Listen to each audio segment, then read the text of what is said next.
Life Management Science Labs would like to acknowledge that we live and produce this podcast on the traditional lands of the Wurundjeri people. We'd also like to acknowledge the traditional owners of the lands of our listeners and our international colleagues. We'd like to pay our respects to their elders, past, present, and emerging.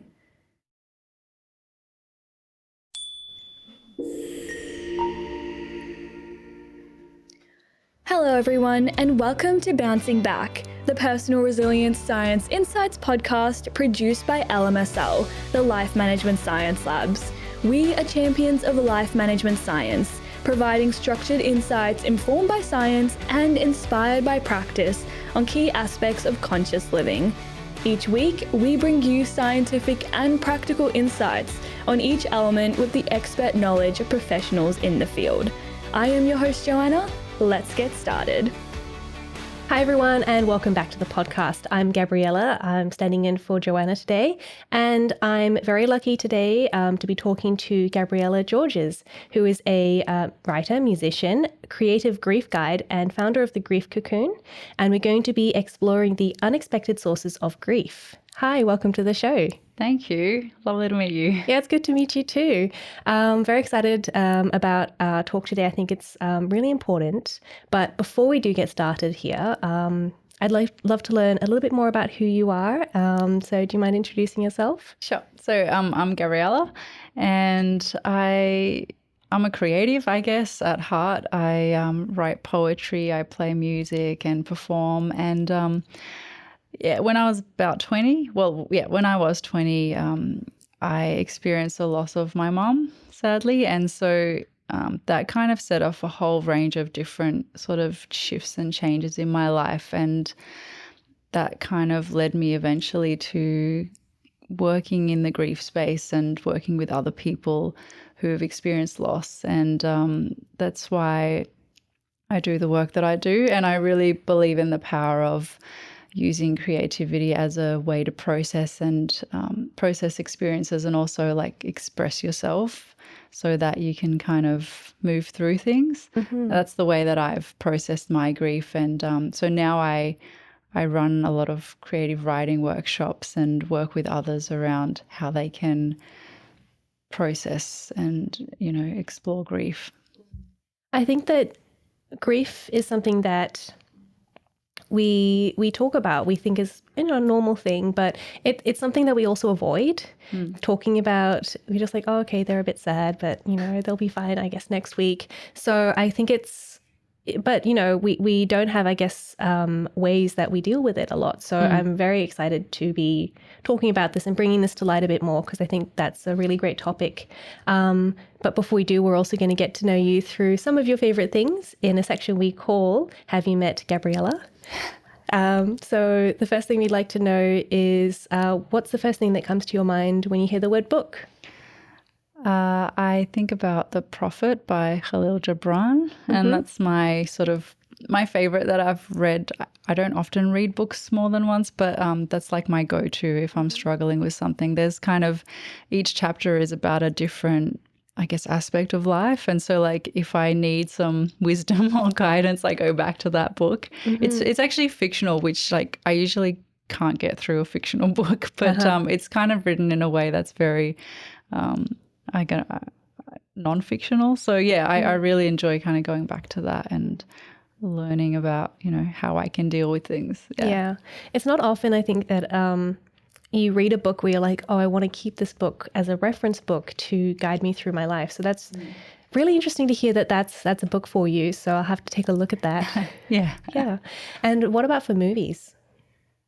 To be honest, I'm not much of a movie person. I only go to the movies when someone invites me, and then I often fall asleep during movies, which is not great. But there are some, in the past few years since I've been doing events, I actually have learned about different like movies that, great animations. And one of them, I couldn't decide, there's either Soul or Coco. But Soul is more about like, it's really imaginative, and it kind of goes into, this musician who just falls into a hole and dies, and then he goes into the afterlife, and the afterlife is just like this magical place. And it's really really cool with lots of different characters. So I really love that movie. And then also Coco, which is, I think, the family and the character in it is Mexican, and it goes through like the Day of the Dead, and this boy also like ends up meeting his kind of family members that are on the other side, and I guess it kind of also has that theme of like afterlife and death, and but then it goes into like rituals, and he connects with his grandma, who's just this very old, like wise woman, and I think those two are really kind of great movies to watch if you kind of want to like think about things, but it's also very entertaining and very like easy to watch, and it's because I mean obviously grief and death are very heavy subjects, but I guess because they are made with children in mind, they're going to still deal with the subject, you know, with sensitivity, but you know, maybe bring something uplifting into it as well. Yeah, that's why I really love those animations. Yeah, I've seen Soul and it was really good. And I think, Coco is one that kind of slipped by me, so I'm gonna have to watch that because I do love the afterlife. Actually, have you been there already? Yeah. No, I just love those types of things. What about for a podcast? Do you listen to any? I do. There's some that I listen to, like, I guess regularly, and then there's others that I kind of might be recommended to me, and so I might like have a listen. Ones that I listen to regularly are Diary of a CEO, and it's kind of, it might not be what people expect, but actually the host is a CEO, and but he ends up talking to people from different industries, like sports people, musicians. He talks to actual like business people, and it's weird, like, because you think it's more about success, how to be successful, but often what comes up is like real themes of loss and grief and difficult moments in people's lives and how they've dealt with it. So it's like actually it goes quite deep.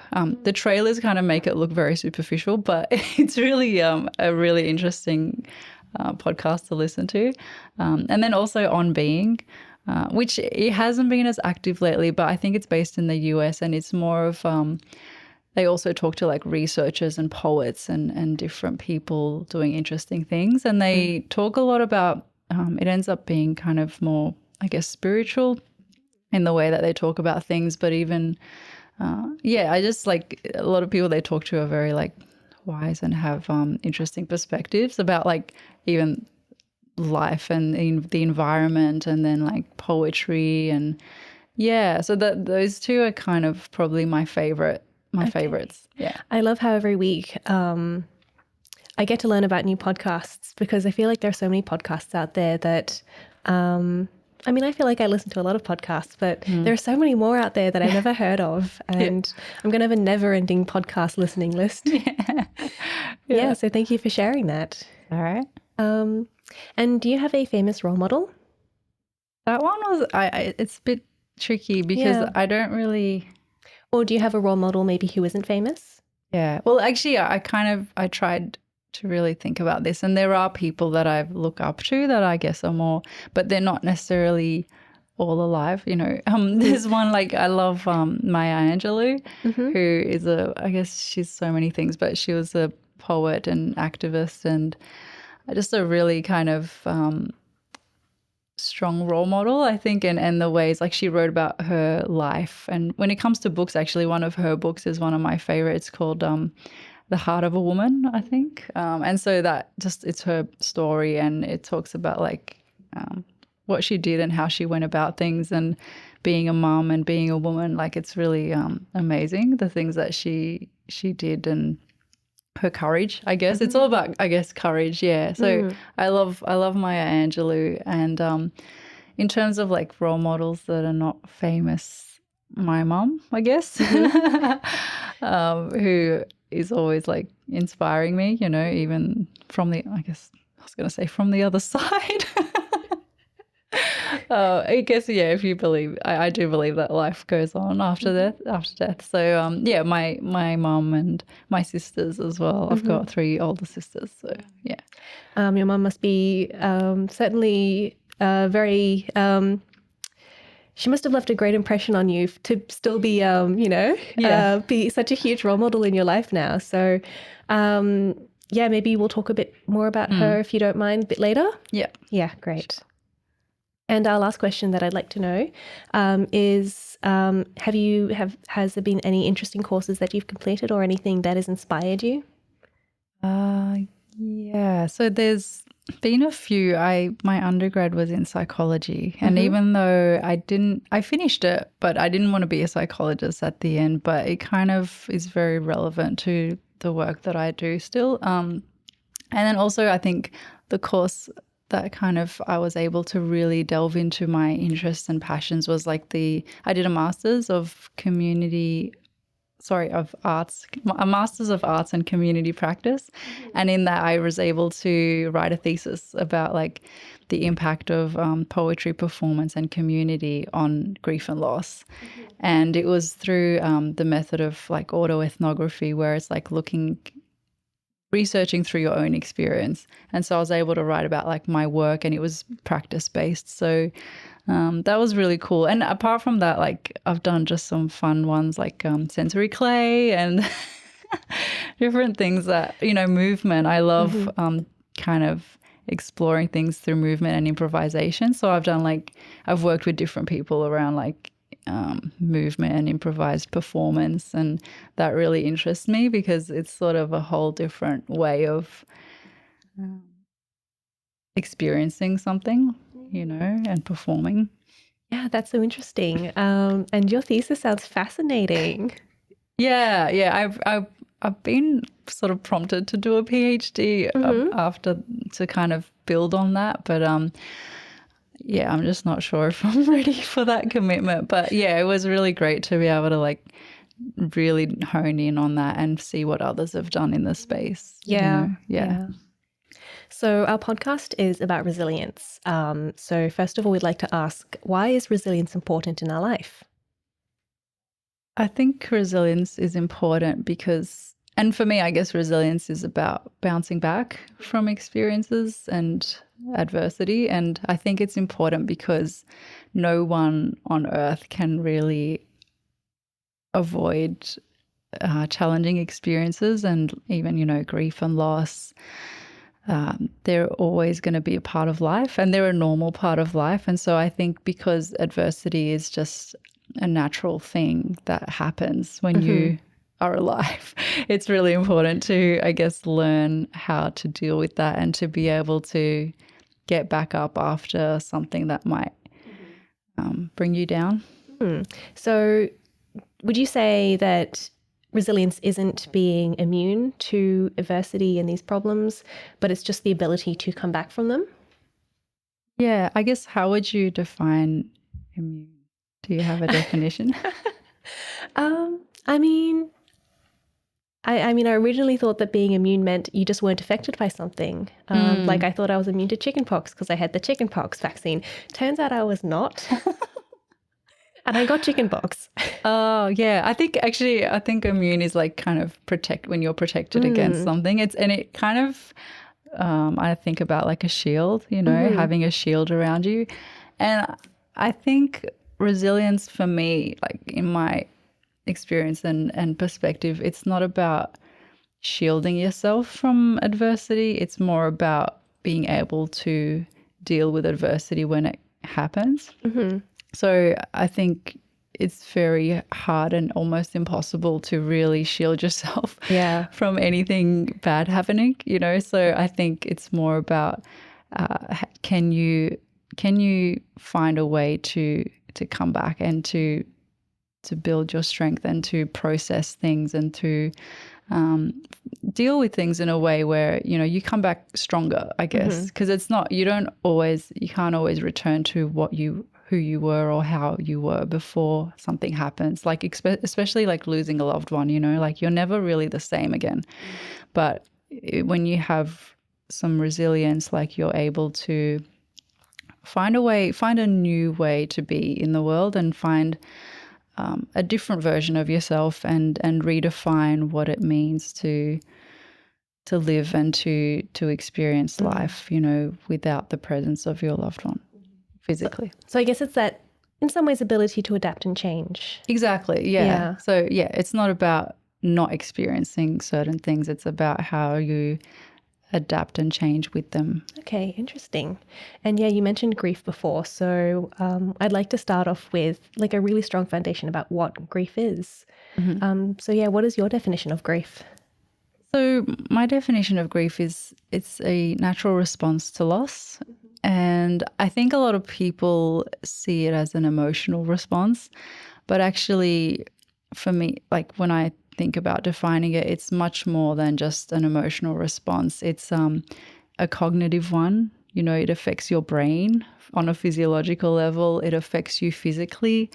It has spiritual impacts, like depending on you might start questioning your beliefs or you might strengthen your beliefs. It also affects you socially. So like it affects your relationships and your friendships. And so it's a really like I guess it's a multifaceted like response to loss. And loss can be very like a lot of different things. It's not just about death in the physical sense of a person, but it could be many different kinds of losses. So you said that it can have a physical response and not just an emotional response. And so what kind of, and also a cognitive response? I mean, I've only ever conceptualized grief as an emotion. So what are those responses?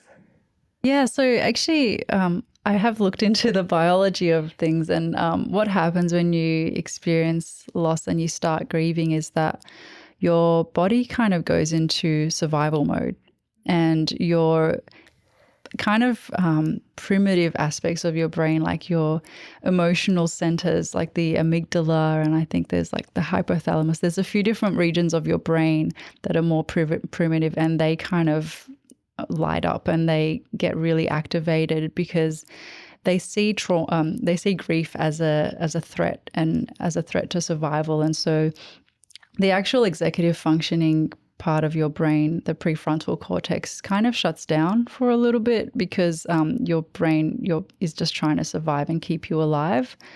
And so because from what I've read, it's grief is seen as an emotional trauma to your brain. So that's kind of so because of that, the impacts of it, you have difficulty concentrating, you have difficulty making decisions, you might have a bit of like fuzziness and fogginess in the brain. You might do things that your memory gets affected. Wow. Yeah, so you forget things that you normally might remember, and you do things that are a bit out of character. Like some people might, put their keys in the fridge, or, just do really like funny things that you kind of, it's like you're losing your mind a little bit. So it's all actually quite normal, especially in the early period after a loss, because your executive functioning is really not happening and you're really in survival mode. So anything that requires a bit more cognitive capacity than ability is kind of becomes a lot more challenging.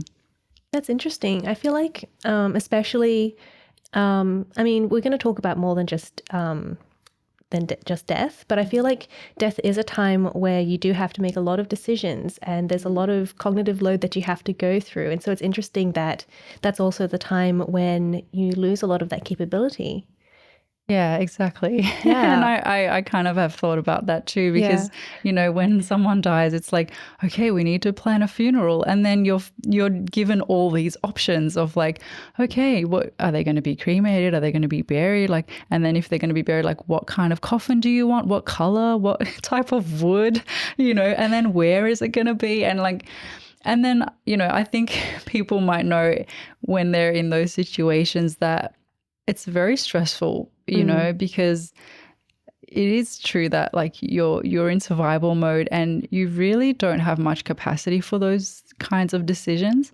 And so, I know with me as well, like, you might make decisions that are not really the best or what you would decide if you were at your normal functioning level. So I guess people that because of the way that things are set up and because of the pace of, the decisions we have to make at that time, like it just, you make decisions, but they might not necessarily be the best decisions. And it's understandable because you're not really in the right state of mind to really make important decisions. So I guess in that case, it's quite important to have like a support network who can help out with those decisions maybe. Yeah, maybe someone who's a little bit more removed, or someone who kind of can, just support you through it and let you know that you're you're doing the best that you can, Like I've had these conversations with friends as well when their family members have died and they've called me and going, what do I do in this situation? And, because I'm not part of the family and I'm a bit removed, I can kind of give them some advice that might be helpful, and because they themselves are not really in the best state to do that. Yeah. And so we've talked a bit about death and how that can cause grief, but there are other ways that we can lose something. Or so what are some causes of grief? Yeah, so it's not just the loss of a loved one and physically dying, but it might also be a relationship breakdown, when you've broken up either with a partner or even a friend, some distance, like there's been some sort of rupture and you've lost a friendship. It could be estrangement, when the person's around but you don't have that connection. It could be loss of a job. That could also cause grief. It could be when a family member or someone you love is terminally ill and they might be, or even they have like a degenerative disease, like some people, when someone has Alzheimer's or dementia, their family might start grieving the person that they were. And then on the other hand, like you could also grieve your old self, which is probably not as commonly talked about, but you might have had these ideas for what your future might look like, or for who you would be in the future and where you'd be. And if that doesn't come to fruition, you might grieve those dreams that you had and those hopes that you had. And also other ones that are a little bit more obscure is like migration, or when people are forced to leave their home. And even if they're not forced, but they migrate to a new place, they might grieve their homeland, their home country, because they're in a new environment. And so their old life and their old friendships and all the things that they had, and they might start grieving that. So there's so many different ways, and then, yeah. So you mentioned migration. So, I mean, some of the saddest that I felt have been when I left home to go live in France for a year. So it was my first time away from my parents. And, I got homesickness. Yeah. Is homesickness like a form of grief, or am I conflating those two? I actually haven't thought about that before, but I would say that homesickness does involve an element of grief, because you're missing something and you're kind of maybe yearning for that, that home land or relationships, family that you have at home. So I would say, I don't know what the official definition for homesickness is, but I would say like just generally knowing what it is, like that there might be an element of grief. It might not be just grief, but I think, if you're missing something, then that is also part of that. That's grief. Yeah. And I never thought about like relationship breakups as grief as well. But I mean, it kind of makes sense. All of those breakup movies where people are sobbing and then they make these silly life decisions, it kind of fits in with what you were saying with people's cognitive impairments due to grief. That's so interesting. Yeah, I mean, I would recommend not making any major life decisions straight after you've lost, if you've had a breakup or you've lost someone that you love. Yeah. Okay, good life advice there. Yeah. So I feel like loss of a loved one, it's easily understood by everyone. If you lose a loved one, you get some time off work. People are a bit more understanding when it comes to if you don't stay in touch as much, or if you forget a coffee date. But they're not maybe quite as understanding if you break up with someone and then all of a sudden you get AWOL. So that must have an effect. So how does different types of loss affect how people are perceived and their grief is perceived? Oh, that's a really interesting question because, there are different perspectives on different losses in society based on, I guess, media or based on awareness of those losses and based on stigma, if there's stigma around those losses. So, certain losses, there's loss of a loved one, but then there's also different ways that people die, and that can affect how their grief is acknowledged or not acknowledged. Like, for example, if someone loses someone through suicide or through addiction or, those losses are a little bit more stigmatized in society. And so people might not get the same support that they would if someone loses someone due to an illness or if there's a car accident or something. There's different, and when it comes to job loss and relationships, again, people might not see the significance, and another one is like miscarriage, because it's like, oh, well, they weren't born yet, like the baby wasn't born yet. Just try again. Yeah, you can have another baby. They didn't have a life, it's kind of diminished, like it's dismissed as not significant. But actually, those different losses can have very significant impacts on people in ways that people don't know. And so I guess lack of awareness and education in society can really mean that people are left alone and isolated if their grief isn't kind of respected or acknowledged as significant. So going into my own experience, I felt quite lucky. I've lost some grandparents, but I haven't been particularly close to them. But the one that really surprised me was I lost a friend from high school. I hadn't spoken to her in like 10 years. And I felt more sadness for her than I'd felt for my grandparents. And I found that very surprising, actually. I didn't think that it was going to be so hard on me. I actually had to take some time off from work. Whereas with my grandparents, I think, and my theory is that I was expecting it with the grandparents.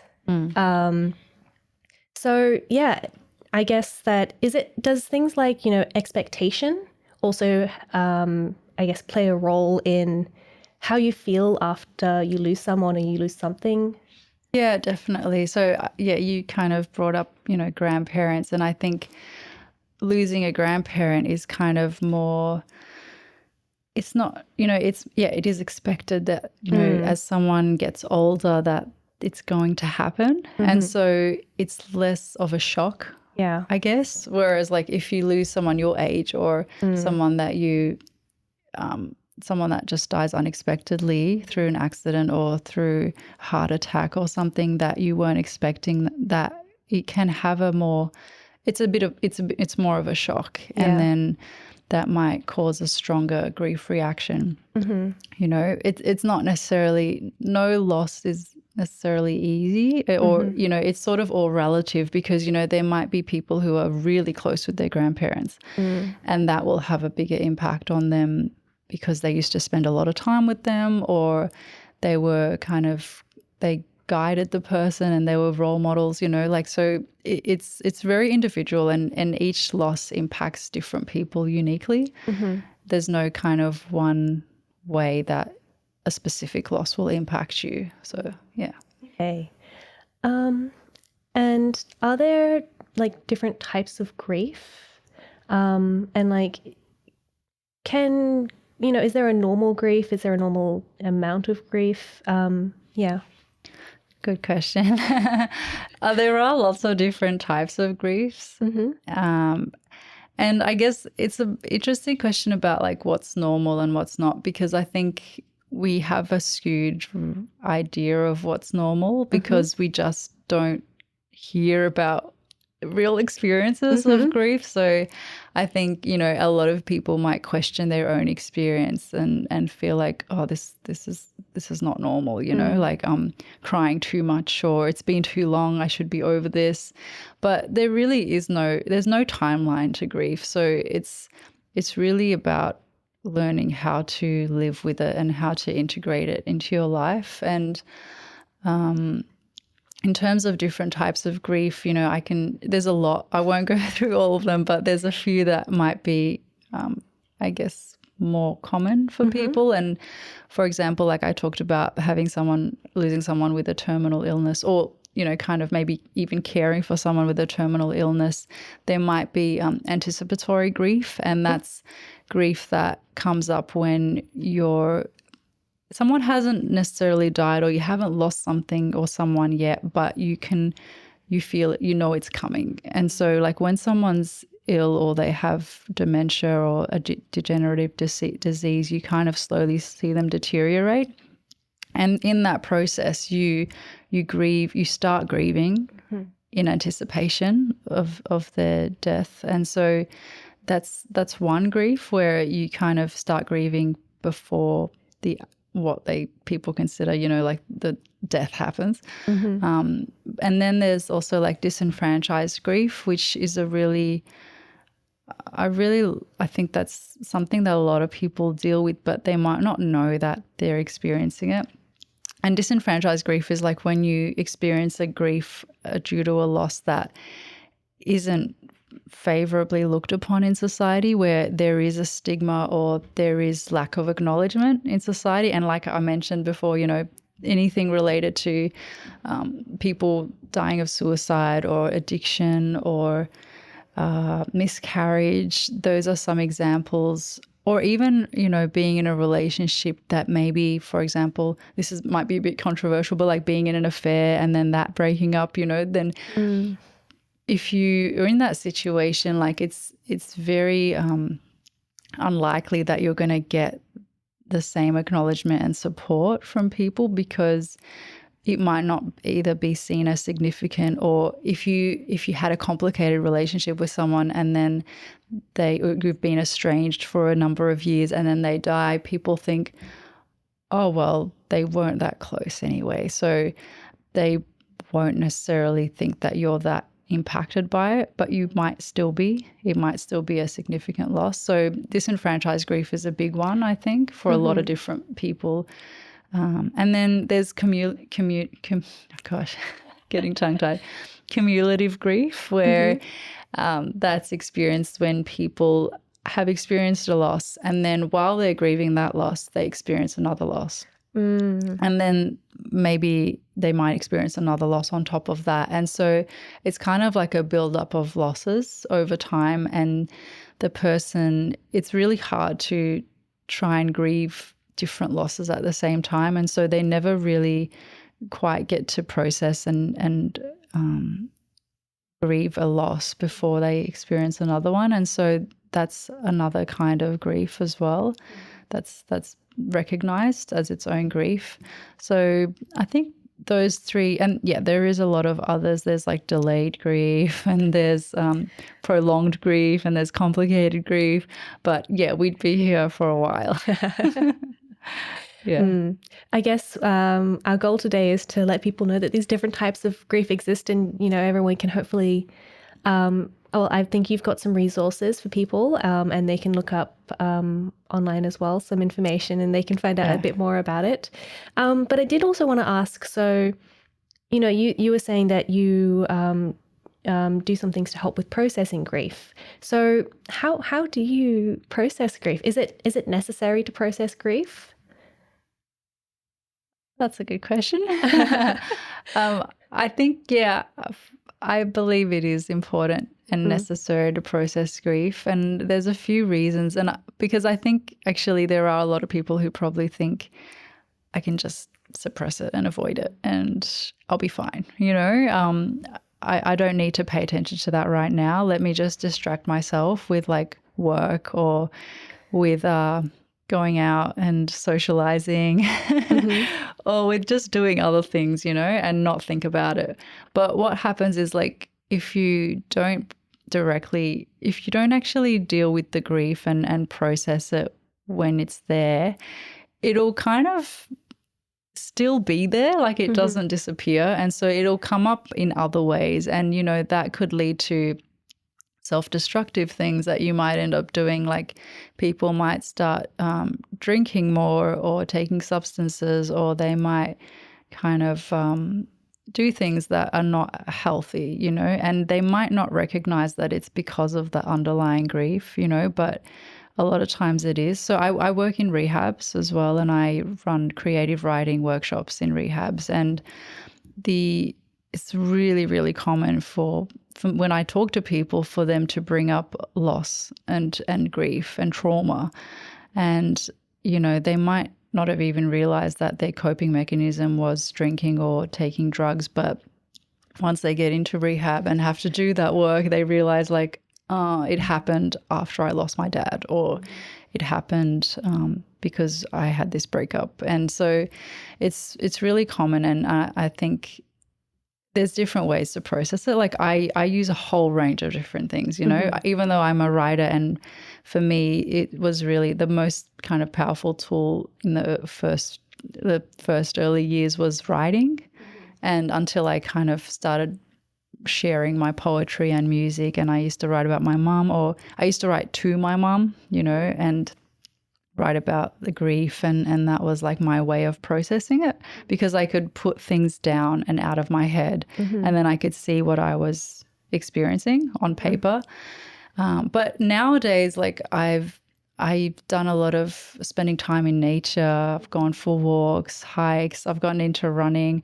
I do sometimes cooking if I'm feeling really sad. Like cooking brings me a lot of comfort, and it's a way that I process grief. I might kind of connect with someone that I like spending time with, a good friend, and, you know, sometimes might talk about it, but we might talk about other stuff as well. It's just like different tools, I think, you know, but exercise, spending time in nature, journaling, if you're into that.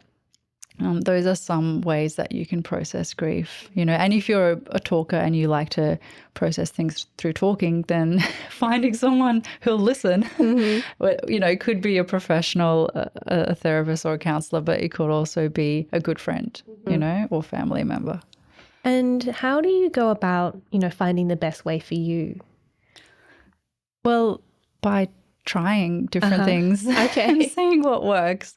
Yeah, there's no kind of like magic way to just instantly know. Yeah, okay. It's more about trial and error. That's what I've found to be like the best way, just to try different things and see what works for you. And so, yeah, for some people it might be being more physical and moving their body, going out for walks.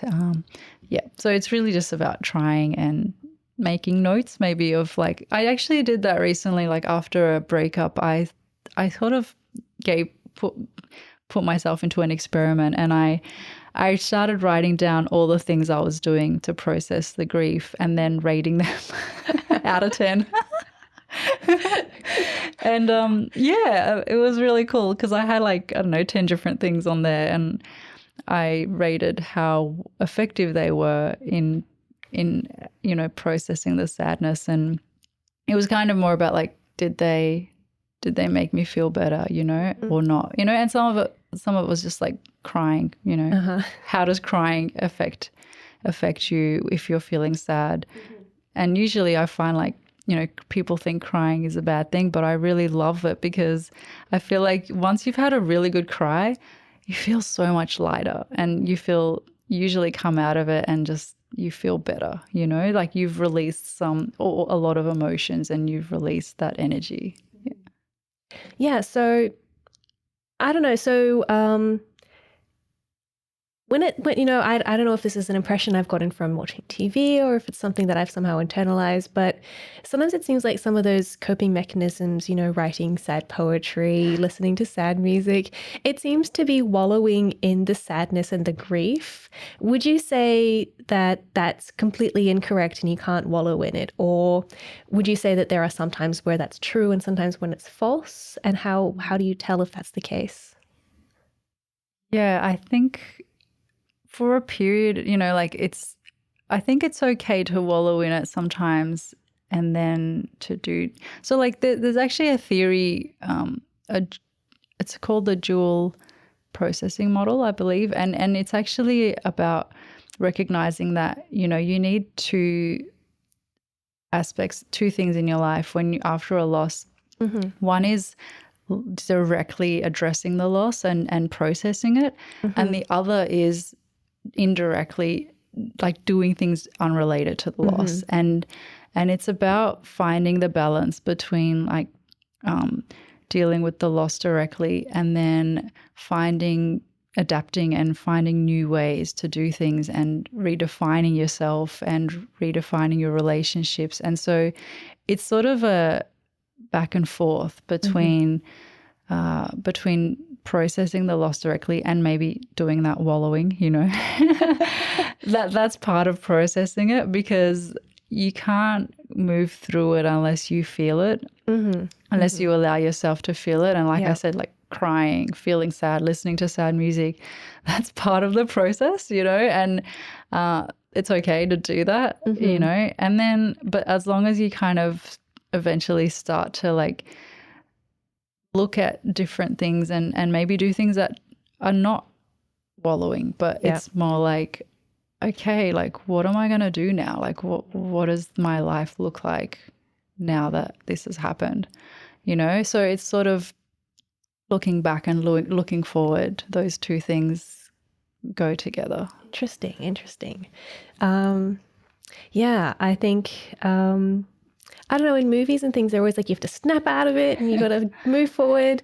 And yeah, I guess what you're saying is that you do have to do a bit of that, but you also, it's fine to, cry and watch sad movies and do all those things. I think that's great because, I mean, obviously there's a reason why we do those things and we feel like doing those things. And it's because, that's how we heal and that's how we bounce back. Yeah. It's just that's part of the process. Like, we can't be happy all the time or positive all the time, like I know there is like the kind of toxic positivity in some circles where it's like, oh no, don't be sad. You got to think positive thoughts and you'll be fine. But it doesn't really work that way with grief. So I think it's great. And watching movies, is kind of like, and hearing other people's experiences, listening to podcasts, actually that, is not only just, it's not wallowing in a lot of ways. Like it's also learning about how others deal with grief. And this is what I've, I guess, learned and researched, that by hearing other people's stories or seeing other people deal with grief, you can learn how to deal with grief in your own life. So yeah, but it's fine to have crying sessions, like go for it, cry, if, especially early on. Sometimes that's all you can do after you've lost someone really close to you. Like you don't really have capacity to move forward. It's really, you've just got to give yourself some time to grieve and to be in that sadness. And certainly don't make any big life decisions then. Don't move country yet, Was there anything that we haven't touched on that you wanted to discuss here? I think maybe about change, like that's been on my mind a bit, where I think, grief and loss is a really life-changing thing. And I find that a lot of times people struggle because they resist change and they don't want change, like they just want things to go back to how they were, or they just want to, rewind the clock and go back to who they were and how things were before the loss. But I just wanted to, I guess, share that, one way to look at it is that maybe the change that you're feeling within yourself and in your life after a loss is maybe also a parting gift, like from the person or thing you've lost, you know, and maybe that's also part of the journey, and maybe through that you can actually grow and learn what matters and actually learn to live a better life, you know, because I know, like, when my mum died, it's like everything fell, you know, it just felt like everything fell away, and all the things I thought I was stressing about that I thought were like really important, you know, I realized most of 99% of what I was stressing about was like just so trivial, you know, that I realized like, oh, okay, there's only really a few things that are important in life. And now, even though it's been so many years, like I still kind of take those lessons with me, and I really live based around what's important, you know, long term, rather than like what I'm stressed about now. Yeah, so I don't know, I just want to get that message out. It does remind me a little bit of at the beginning of COVID, everyone was like, I just want it to go back to normal, like how it was before. And then it started becoming, it started looking like we weren't going to go back to how it was before. And we're still not back to how it was before. And certainly there are lots of terrible things that have happened, you know, during this whole COVID period. But there are some good things as well. I think a lot of people reassessed where their lives were and have made big decisions. You know, have left jobs they didn't like. We work from home a lot more, which I think is great. And so, yeah, that's sort of what you're saying, that the change was good in some ways, not obviously all of it, but some of it was good. Yeah, and that's one thing I haven't mentioned, like loss of freedom, you know, like during COVID, you know, even if you hadn't lost a loved one, I think during COVID, everybody experienced the grief of like losing freedom, you know, or losing their health. Yeah. If they did get sick and if they did get COVID. So yeah, but yeah, it is kind of like, okay, maybe in the beginning, all you can see is the bad, like all the crappy stuff, you know, and the negative ways it impacts your life. And I mean, living without a loved one in the same way, like without their physical presence, is really significant, and it is hard, really hard to deal with. But yeah, as you mentioned, like it's also, you got to keep some hope. You've got to have some hope and throughout, and you've got to start to find little things that you can be maybe grateful for, and then little lessons along the way, and take that with you as you move forward. So we're going to move on to the practice habit debrief section. Okay. So what's something that, you know, you what's a practice that you've implemented in your own life from, you know, your research, your work, or, you know, just your own understanding of grief? To deal with grief? Yeah, to deal with grief. Oh, there's so many. One could be journaling. So just writing down your thoughts and feelings in the moment. And it's especially good if you're really in the thick of it and you're really feeling intense emotions, just to blurt it out on paper. You know, you don't need to share it with anyone. It could just be for you. And yeah, that's one thing I would recommend. And if you're not a writer, then maybe going for a walk in nature outside.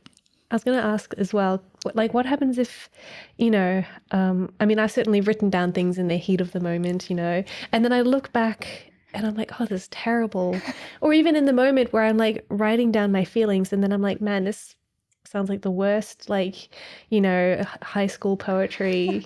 I am so sad. Yeah.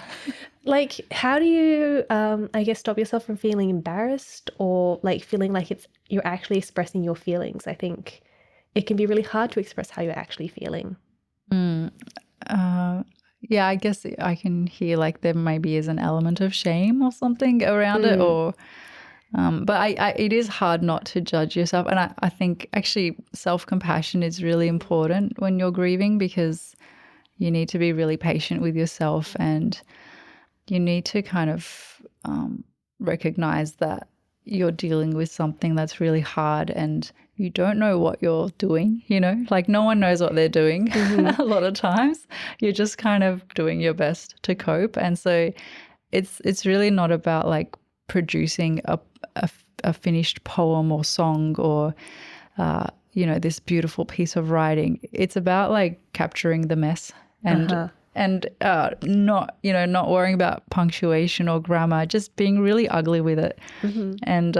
And just at least it's not in your head. And I think a lot of it is about like just writing. Like when I look back at my writing early on, it was like a 4-year-old wrote it. Like literally I could not express anything more than that. Like it was just like, I miss mum, and really, really primitive like stuff that I could write. I wasn't writing anything poetic or meaning, like that kind of, I wouldn't necessarily share it with others. It's more like for myself, it's just about, and actually writing things down, like you said, when you look back at it, it gives you insights into what if you can just look at it as a record of time, like a record of your thoughts and feelings rather than something that needed to be something else, like a finished poem. That's not the goal isn't to have something beautiful to share. It's more just to record what's happening in the moment. And then later when you maybe feel a bit better, you can go back and go, oh, wow, I was really struggling there, but I've kind of moved through it and now I'm here, Okay, so it can also show progress in a way. Yeah, it actually does show your progress, yeah. Okay. Yeah. And, when would you recommend you do this? Following a loss, would you say do it every day or just whenever you feel? Yeah, I wouldn't put like a particular discipline on it. Like it's just more when you feel like it, and it's sort of a way of checking in with yourself. I think, when you write down what's happening, you check in with yourself. But if you find it therapeutic, you can write down what's happened in that day. It doesn't always have to be a real kind of vent about emotions. Or, it could just be like, today was a funeral, like, and then you can write about that.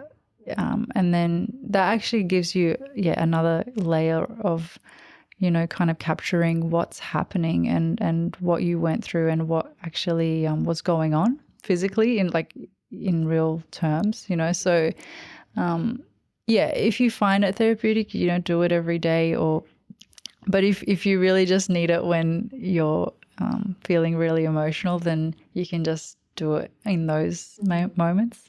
Yeah.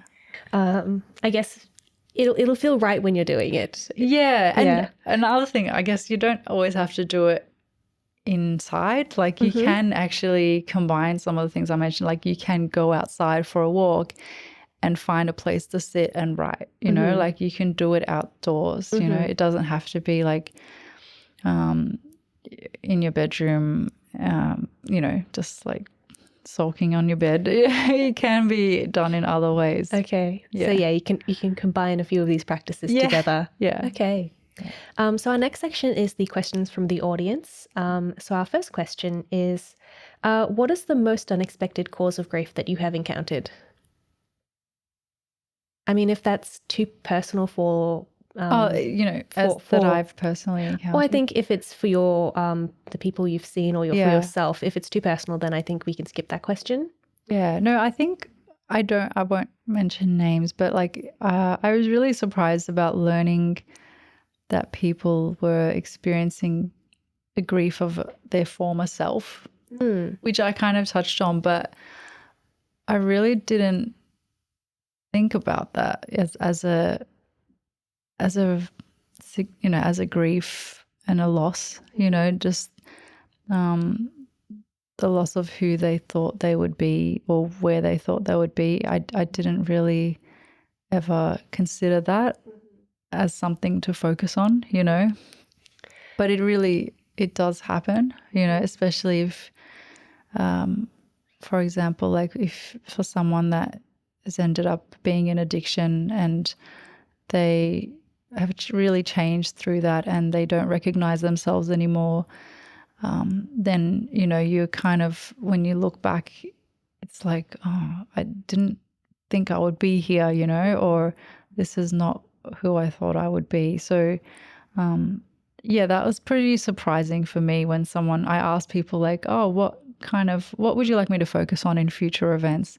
And someone said, maybe, you know, we could have an event around like grieving your former self. And I was like, whoa, like I just did not expect that. Yeah.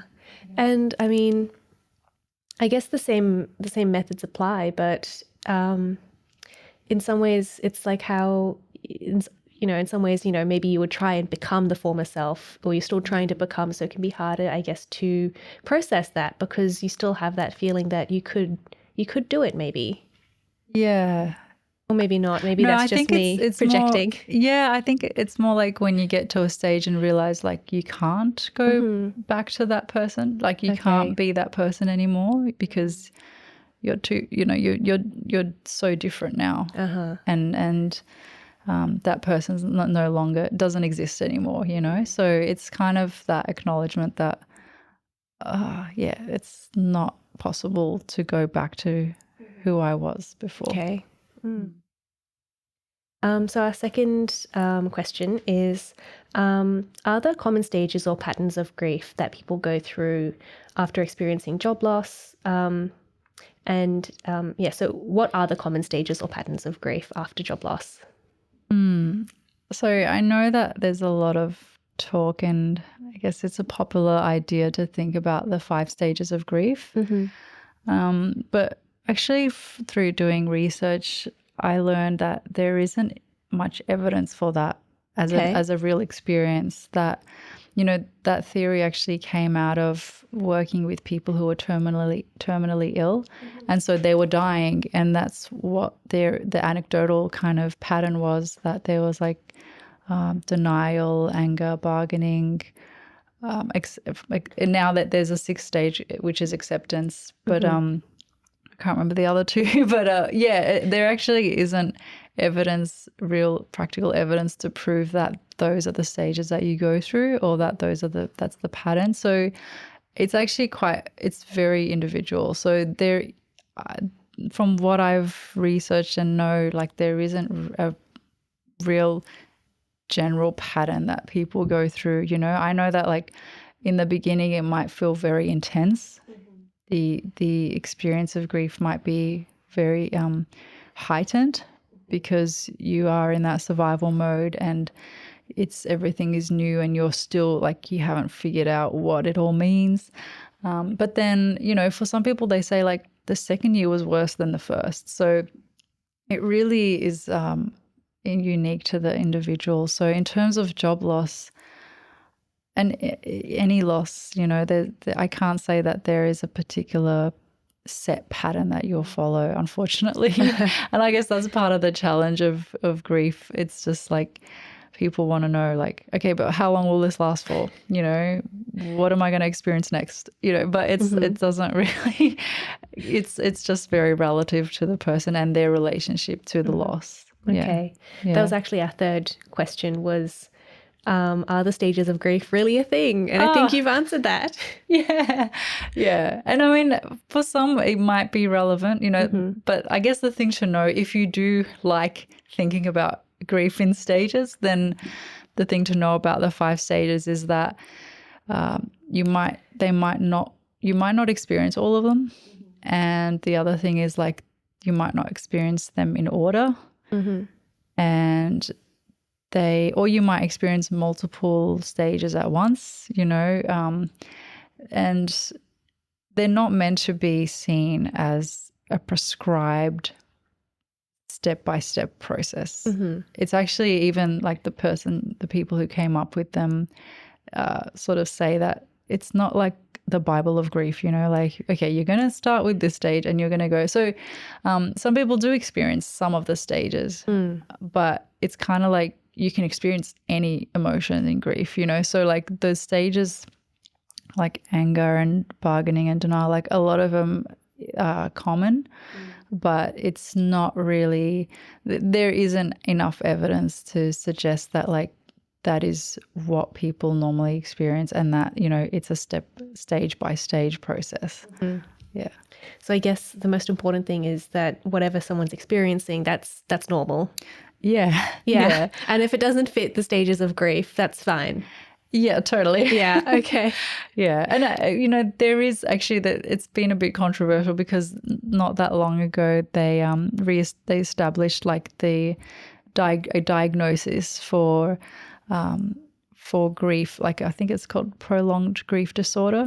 And it's kind of, they kind of have a criteria for like when your grief is not normal, you know, and a lot of people in the field say, well, who's to judge, you know, like who's to judge that, you know, just because you're still experiencing intense emotions after 6 months that you need medication or that you need to be, prescribed and you need to be diagnosed as like having this abnormal experience of grief, you know, so it's really, it's a bit complex. And I think, you know, if you are not sure, this is kind of touching on what's normal and what's normal, but like if it's, I think it depends on how debilitating it is and how much the grief is affecting your day-to-day functioning. And like any, I guess, disorder, or it's more about the impact on your day-to-day functioning, because like,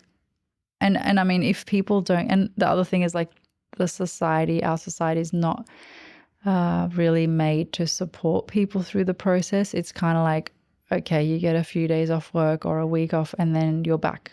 And, you know, it's not really enough time, especially if you've lost someone like close to you, or if you've lost like even your high school friend. It's you don't know how much a loss will impact you. So it's not, our work life isn't set up to support our grieving process. And so it's really hard to say this is not normal. It's kind of, I just like to validate the different experiences that people have, because it is so individual. Like you and, you know, someone in your family might experience the same loss. Like me and my sisters, for example, all lost our mum at the same time, but we were different ages.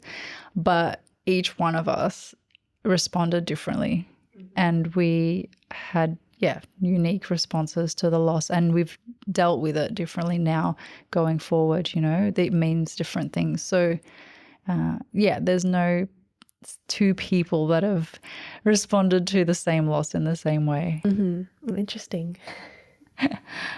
So we'll move on to the open mic section now. Okay. So that's where you get to talk about something that you're passionate about. It doesn't have to be related to the topic, but it can be related to the topic. Did you have anything in mind that you wanted to talk about? I mean, not coming in, but like I think I could talk about maybe the impact of like movement. Sure. I was thinking about nature as well. Yeah. Like I love nature, has had a big impact on me, but also like just moving the body as a way to process. Yeah. Because I mean, I've heard, you know, that, exercise, movement, great for depression and a lot of those, I guess, mental problems. But I haven't heard much about it in terms of grief, but it does make sense. So yeah, tell me more about that. Yeah, so I guess it's emotion, and motion means movement. I had never thought about that. So I found that when I'm feeling emotionally stuck, I need to move, physically move, and that movement actually helps to move the emotion, you know, in a real sense. Like, you know, you kind of shift how you're feeling by moving physically. So like the physical kind of mirrors the internal experience. And there's a really great book about it's more centered on trauma, but the body keeps the score. And a lot of it is related to loss as well, because trauma is not like, it's not the same as grief, but there is for a lot of people, there is trauma in loss, and they are related. So for anyone that wants to like look more into it, The Body Keeps the Score is a really great book for sharing why a lot of talking therapies aren't as effective for trauma as different physical therapies. So yoga is a great one. Okay. Running, although I know I'm a runner, but I know not everyone likes running. But that's really good for regulating the nervous system. And just movement in general boosts your mood, and it releases those endorphins that make you feel better, and it reduces your stress and anxiety. So many, it doesn't matter what it is, like just moving your body. And nature also has a similar like effect, and it also calms your nervous system. And so anything related to movement, and like it doesn't have to be a choreographed dance, because I'm not really into that, but it could just be putting on some music and just moving different body parts in your own way. It doesn't have to be a particular dance. It could just be improvised. That's where improvisation comes in. Yeah, so it's really great for shifting your emotional state. Yeah. All right, you'll find me in the park with my headphones in, just dancing. Yeah, and I'll be like, yeah, you go, girl. Yeah. Processing some grief right here. Hey, I've done that before. Honestly, I love it when people like have their headphones in and they're just rocking out wherever they are. Yeah. I have so much respect for them. Yeah. Yeah, it does take some courage to do it outside. Yeah. Yeah. But I think once you like zone out and you just close your eyes, like no one's there, It's just you. Yep. Yeah. Yeah. Well, thank you so much for telling me about that. I'm going to have to give that a go, dancing in the park. Yeah. Have fun. It's a lot of fun. Yeah, great. Yeah. And thank you for talking to me today. So if people want to find out more about you and more of your work, if they want to get in touch with you, how can they do so?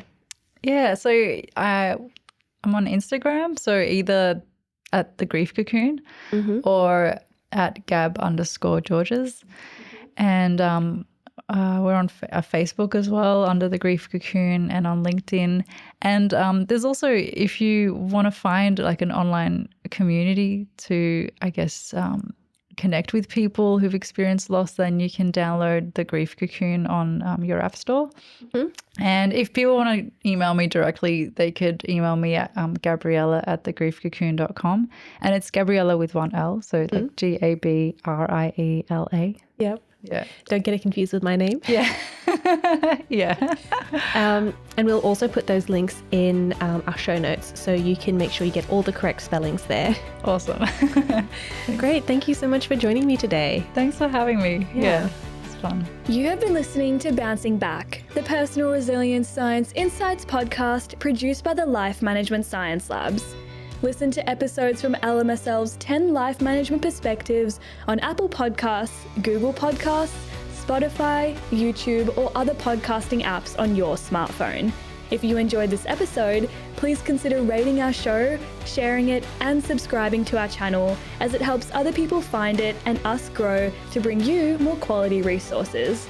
More of our work can be found on our website, pr.lmsl.net, where you can join our movement. I'm Joanna. Thanks for tuning in.